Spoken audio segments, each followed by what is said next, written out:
حبايبي متابعيني، اهلا وسهلا فيكم وين ما كنتوا عم تتابعوني. حب كبير لكم، تحيات اخوكم السوري. جبت لكم حلقة جديدة وموضوع جديد. موضوع غادي يحمقني. موضوع لفت انتباهي انا كشخص ماني من المغرب. اما المغاربة بيستعملوه يوميا عادي، بيفهموا بين بعضهم. بس بتحدى اساتذة الماجستير باللغة العربية، المؤرخين اللي بيقولوا انا خبرة باللغات، الخبرة بالعادات والتقاليد، يعرفوا معاني هالكلمات ولا يفكوا الشفرات بين المغاربة. المغاربة من مبدعين، من أذكى شعوب العالم. آه كلمات وجمل بيقولوها صعب أي واحد ما يكون مغربي يفهمها، أو شي مغربي يفسر لك إياها. لازم ضروري شي مغربي ليشرح لك إياها. ما أنك مغربي صعب صعب صعب صعب كتير يا جماعة. صعب، يعني أنا راح أحكيكم كلمات أنتوا عادي عنكم. أحياني عليك. شو هاي أحياني عليك؟ هاي ودني منك وبيمسك لك دانك هيك، دانه هيك، ماشي تال هيك.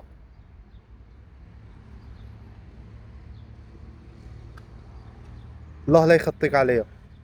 شو يعني؟ بدي اتخطى عليك يعني ادوس عليك؟ ما ندوزهاش ليك، والله لدوزتها لك. مثالي مع قبه. شوف داك مثالي مع قبه. راكم سطي. شلاهبي. ايش عندك؟ والله لبقات فيك. والله لبقات فيك. كيت ريجل. مريجل. شوف داك خونا مريجل. راك في عار الله. عار الله. شو هذا يا جماعة؟ شو هذا؟ تهلا في راسك. تهلا في راسك. بزز منك. بزز منك. ما تبززش على راسك. شو هذا يا جماعة؟ والتسير تزمر.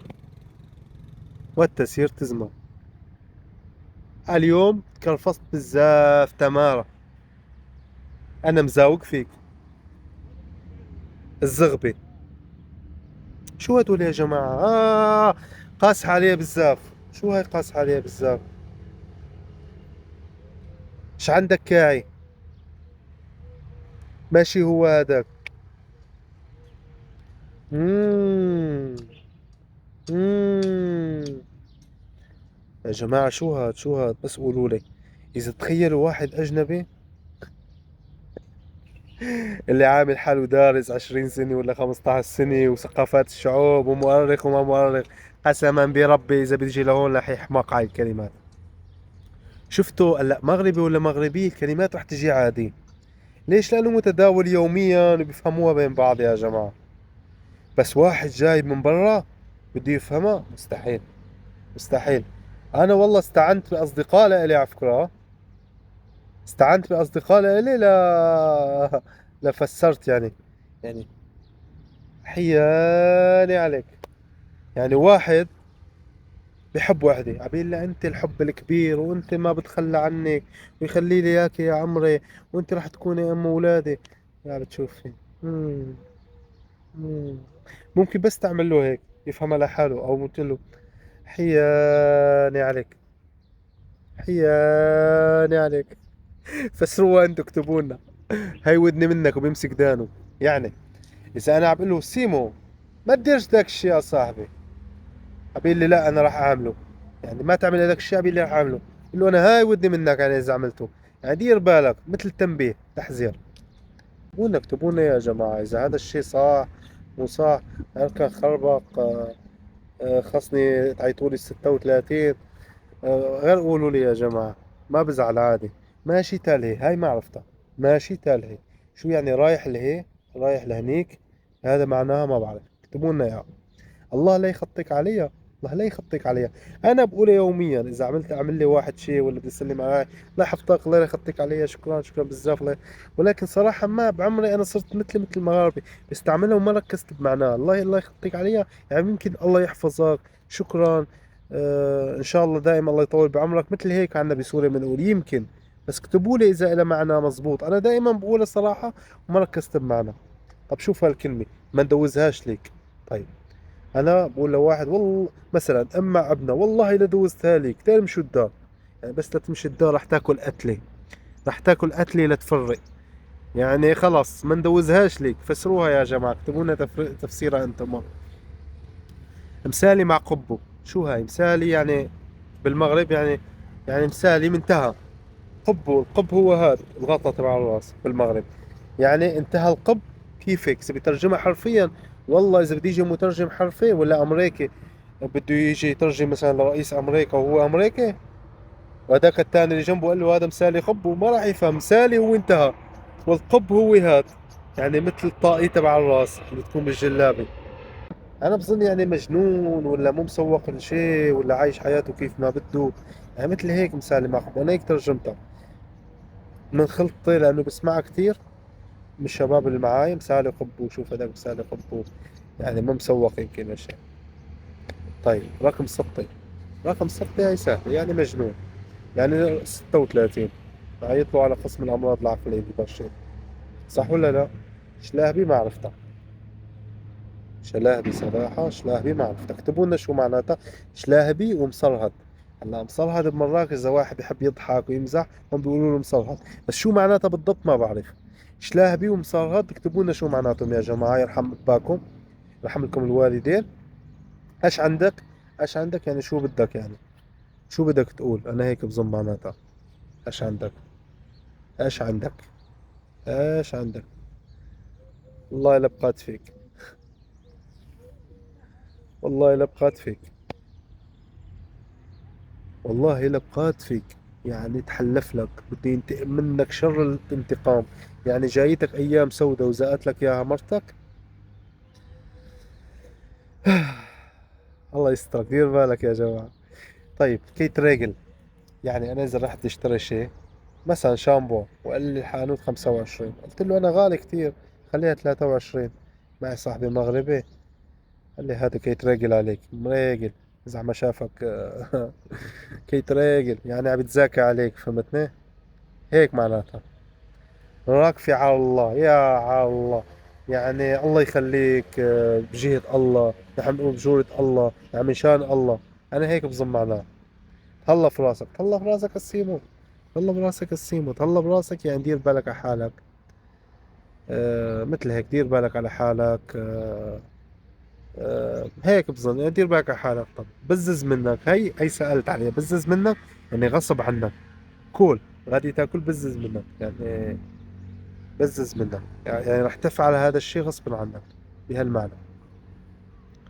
والتسير تزمر، والتسير تزمر، سير تزمر يعني شو بدي افسركم، يعني اكتبوا لنا انتم يا جماعة، والله انا ما بقدر ترجم لها عربي، انا اختلطت فيكم وكل شيء بس ما بقدر. العرب ما لها بالعربي صعب، يعني هي مواقف هاي.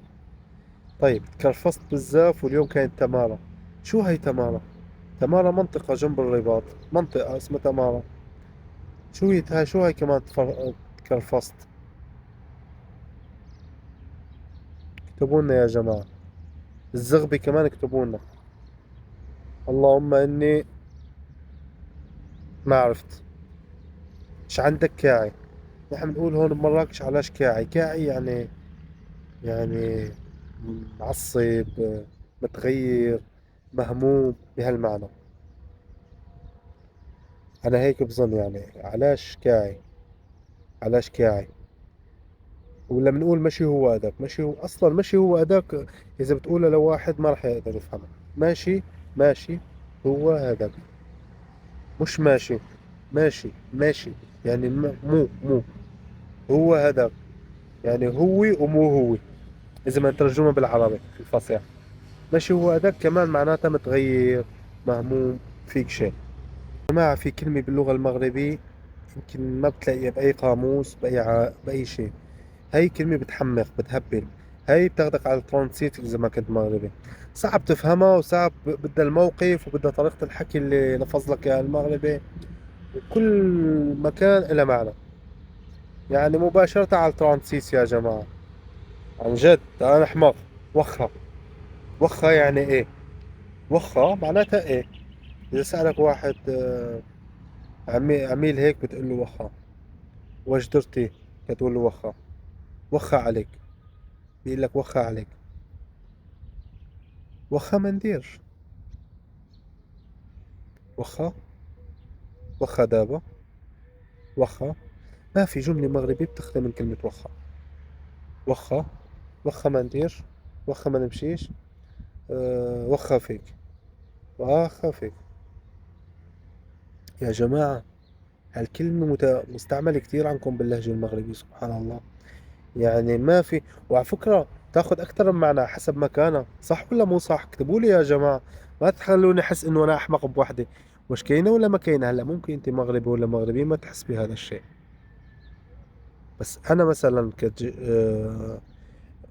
ما أصلي من المغرب، وجيت على المغرب وشفت هذا الشيء، فبيلفتوا أنظاري هذا الشيء. لأنه أنا أول ما جيت على المغرب كنت أحمق وما أفهم هذا الشيء. كان يجيني كأنه لغة تانية. كنت ظن إنه عم يحكوا بالريفة ولا أمازيغي ولا شلحة ولا سوسي. إلا طلع لا يا جماعة، هيدا ريجا هي. والله العظيم لسه على الشلحة والريفة وذاك الشي جايين عليه بمراحل تانية إن شاء الله. فهمتوا علي؟ فيا جماعة والله شيء غريب عجيب. لسه في حركة بتجنن، هاي حركة بتحمق لحال هيك. مم. مم. كون عم بحكي مع واحد ولا حدا بيعمل هيك. هيك. هاي الام. هاي الام يا جماعة شو معناتها؟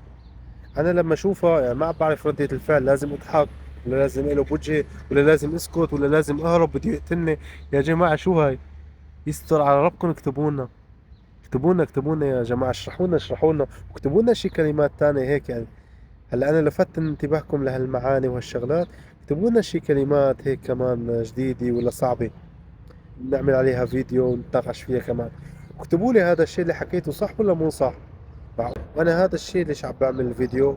مشان نستفيد ونقدم شيء حلو وشيء مفيد، ونعرف العالم كلياته بثقافة وحضارة الشعب المغربي اللي هي أصلا معروفة وغنية عن التعريف.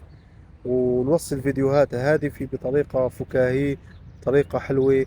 وآرائكم كتير بتهمني أكثر ما بتخيلوا. ودعمكم ومتابعتكم وتفعيل زر الجرس ومشاركة الفيديوهات كتير بتحفزني على الاستمرارية، وننشر هذا المحتوى بإذن الله تعالى. وديما مغرب ولا عزاء الحاقدين، وحب كبير للمغرب وشعب المغرب. وعاش جلالة الملك سيدنا محمد السادس، الله ينصره ويطول بعمره يا رب. وعم بستنى منكم تصححوا لي أغلاطي، تشرحوا لنا بعض الكلمات. يسعد لي قلبكم يا رب. تحيات أخوكم السوري.